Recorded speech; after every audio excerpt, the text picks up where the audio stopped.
Believe me, I never saw politics like it is today in my lifetime. And I've always followed politics a lot. I mean, I've always been voting in presidential elections since 1960. I've never seen it like this where the country didn't come together to fight the common enemy. We would have been better off if the enemy would have been some soldiers with guns and landed on our shores. Everybody would have probably got together and fought the thing, or came together and at least put together a plan. My name is Ed Kravitz. I was born in Detroit, Michigan in 1939. I'm 81 years old last Monday.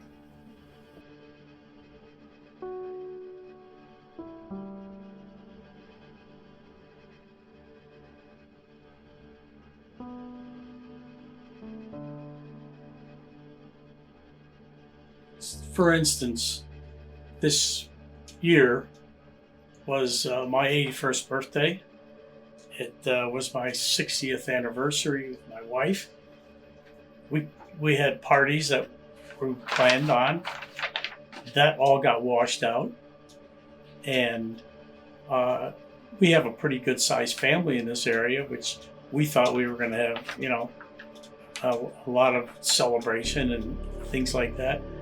And that was very disappointing for us. Last year, you're married 59 years, so we're not going to have any big party or anything. We're going to be married 60 years next year. So you plan for almost a year, and then all of a sudden, it's like people like planning for a wedding. They get their wedding is coming up, and then all of a sudden you don't get married. Or for us, it was, hey, we don't get the grandkids, and you don't get great grandkids, and that. So that kind of thing was really something that affected us just from a social standpoint. And the other part of it is meeting old friends. We've been here for 40 some years. We know a lot of people in the area. We have some people old people that work for me. I used to have a company where I had 12,000 employees, and it was like, hey, you'd meet somebody you hadn't seen in years. What do you want to do? The first thing you do is you want to shake their hand and hug. I mean, we're kind of a family that's kind of a hugging type of family. We're with friends and people. You can't do that anymore. And it was very difficult for us, especially at first. Are we getting used to it now? Sure we are.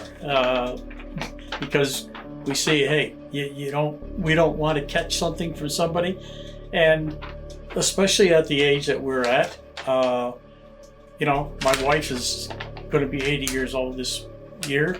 I just turned 81. We both are diabetic. So if you say, hey, man, you are, all we've kept hearing all year long is that, hey, anybody over 65, if you've got diabetes, you are at the age, or you are at risk more than anybody else. And when you saw that for as long as we've seen it, and then 2 weeks ago, I saw the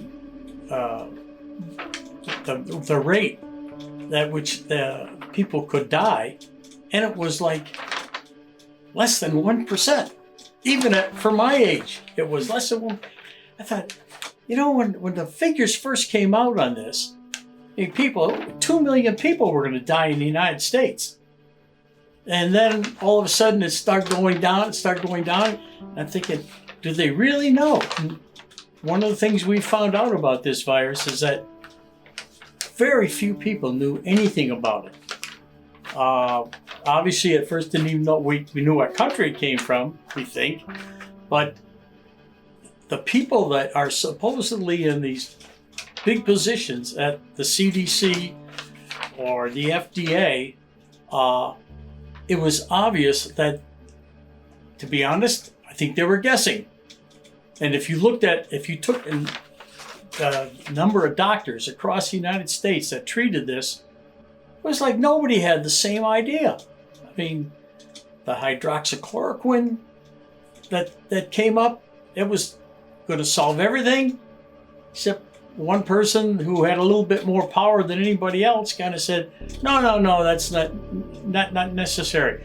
But on the same night, you could turn on 2 different television stations, and you get one doctor over here saying, I'm treating patients with the hydroxychloroquine, and man, it's working like a charm, especially if you get it in early. You have another fella who's on television, and he's standing next to the president and everybody else and saying, "Oh, don't even bother with that. Don't worry about that." And as a layperson, when it comes to medicine, you have to say to yourself, "What am I supposed to do? Whose rules do we follow?" I thought that to me, and I think that is even still today, one of the big problems with this virus.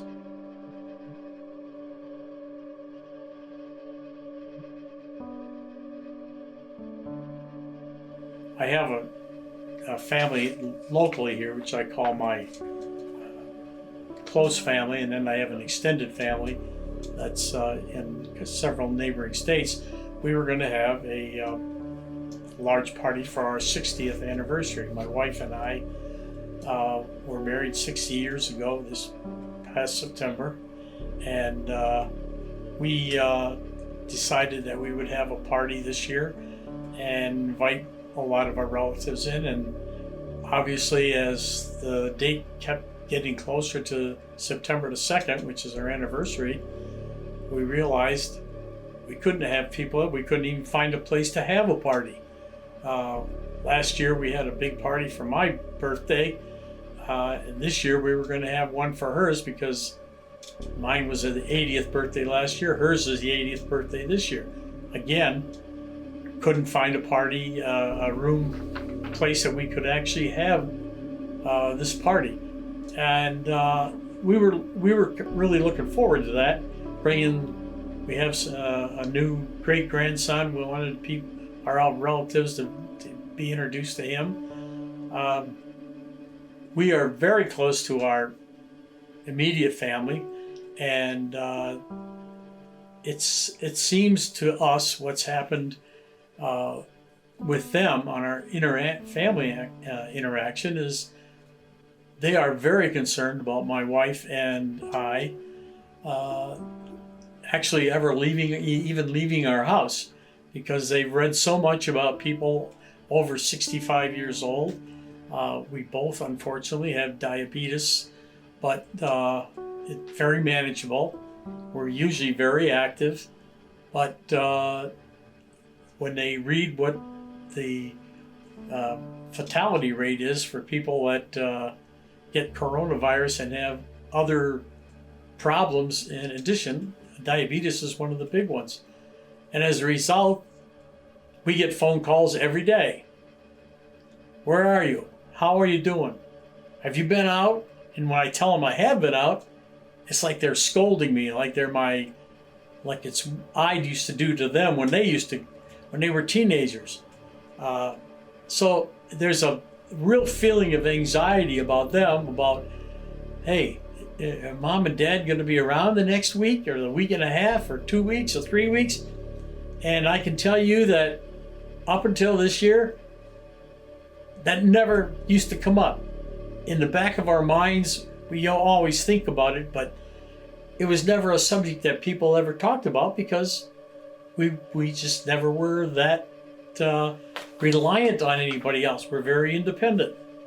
So that has really changed the kind of anxiety level that my own kids have. For myself, it's like I wonder and worry about my grandkids. What are they going to be brought up in? Because this is something that we really don't know. We don't have the answers today. Will we have answers? We have more answers today we did last January, but we still don't know. And there's so much acrimonious discussion between the people that you would have thought would be the ones that got together and presented a position to the public of here's what's needed. You can't even get that. And And this whole thing of the not trusting whether or not the vaccine is going to be okay or won't be okay, and who's going to deliver it, and the arguments that we have, and it's all so public that it gives people pause. And there's, I think, a lot of people that are saying, hey, I'll wait till Joe Blow down the street gets a vaccine, and I'll wait 6 months. When in fact, what you really want to do is, if you have a vaccine that's going to work, get as many people out there vaccinated as you can. That's why it works with the flu.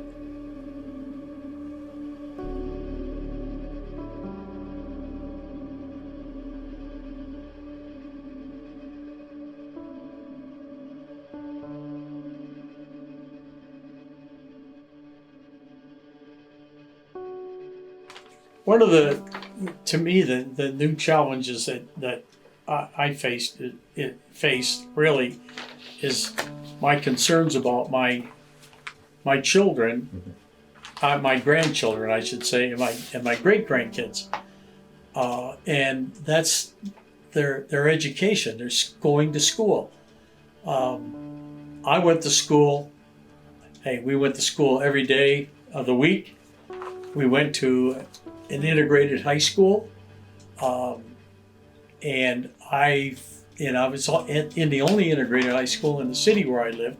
We had 3 high schools. 2 of them were not integrated, one was, and the interconnection that you get with other kids when you're at school, and the feedback from a good school teacher. You just don't get that going, sitting at home behind a computer. I don't care how good the computer is. You can learn basics of a particular subject at home. I mean, hell, some kids are homeschooled anyway today. But there is a bond or connection that you can get with other students that I got even when I went to college, because at college I went to night school. But I was going to night school with a whole group of guys that were also getting their education at night. Hell, it took us 9 years to get a college degree, especially in engineering school. But for those 9 years, you had a whole group of guys that you went and just moved right on every year with, and you made friendships that lasted you a lifetime. And you also bonded with a professor that knew you by your first name. When you walked in to the class, they knew who you were. And in a lot of these fellas, I met them after I got out of college. When I was working in the industry, and was able to use them as references and actually do business with them. I just think that today, what my concern is, I've got a great granddaughter who's just started in school. She's in the 1st grade, but these kids have to understand how to get along. And last year she went through her kindergarten year, and it was just unbelievable how different it was for her, because she's a one-child family, so she's got no little kids at home with her. So she goes to school, and she's all of a sudden just blossomed into a person, very social, became the representative for the student council from kindergarten. I said, when she came home and told me she was the student council member representative for kindergarten, I said, how do they get to do that? Well, she's just got that outgoing personality. And this year, all of a sudden, she's only getting to go to school 2 days a week. And every other week she gets to add an extra day. And it's like she's missing something. She feels like she's missing something. And I think that the rationale for not letting these kids go to school, it just doesn't make any sense to me.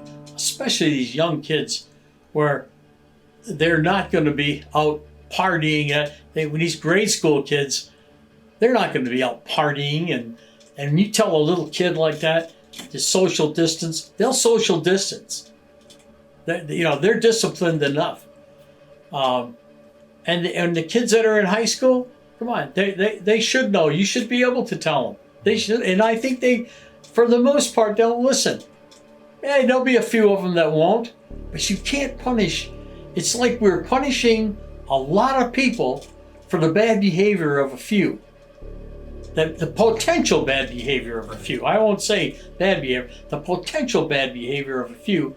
We are punishing everybody. And I just don't understand it. I think, not only do I think it's a lot more expensive for just society as a whole, just the fact of what we have to do, but these kids are not going to have the same education, or the same rounded education, I guess I should say, socially especially, as we were able to get. And I think employers are going to find the same thing with people that have to work from home. There's things that you can do, and maybe some of them will find it cheaper, but as the person as a whole, I think, we're a society that needs to be talking to each other and communicating. Otherwise, I think everybody kind of sits home and gets their own opinion about things, and you never get that exchange of ideas, and you harden yourself into positions that make it very difficult for you to ever change your mind or come around to, compromising. You don't compromise much when you're all sitting home alone and talking to a black box. It really is a problem, and I worry about that. Personally, I don't think the economy can go on like it's been going on up until this past year. This past year, hey, it's going to be a lost year in a lot of ways, but I don't think you can keep going that way. They have to break it open and say, hey, look, we have a vaccine. We're gonna do what we have to do.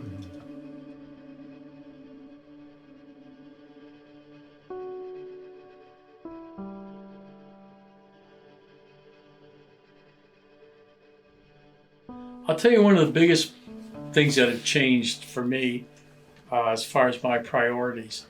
When you get my age, you start looking at your priorities usually go and start centering around your children, your grandchildren, your great-grandchildren, and usually your priorities, and my priorities always have been, their education,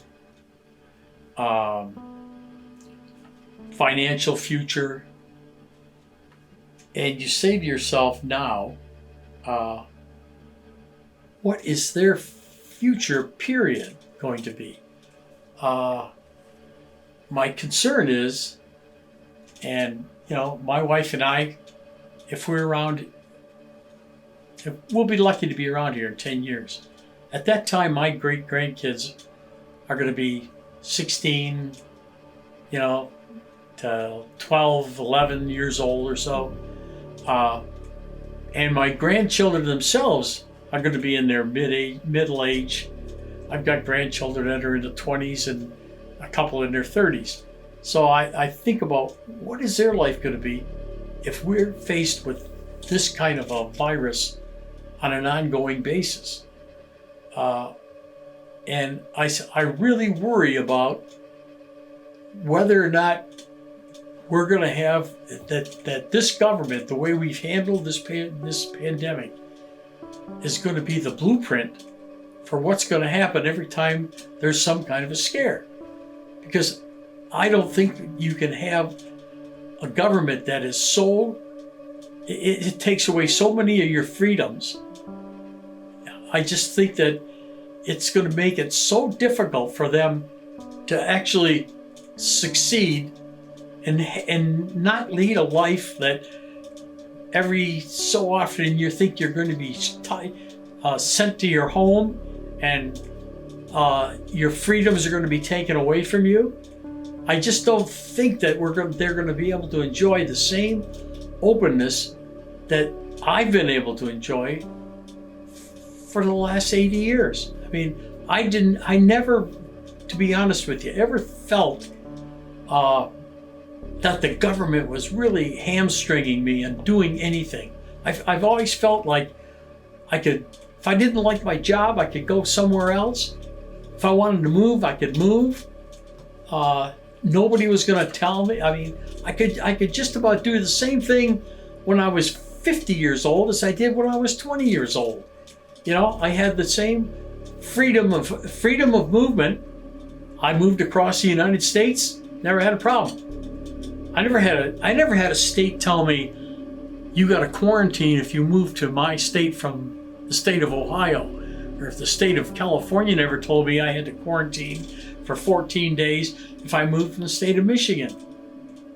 And I just worry about those basic freedoms are the things that may really cramp the ability of my grandkids and my great-grandkids to succeed in life. Other than that, I really don't worry that much, but hey, I know that I'm not going to be around here that long. Mm-hmm.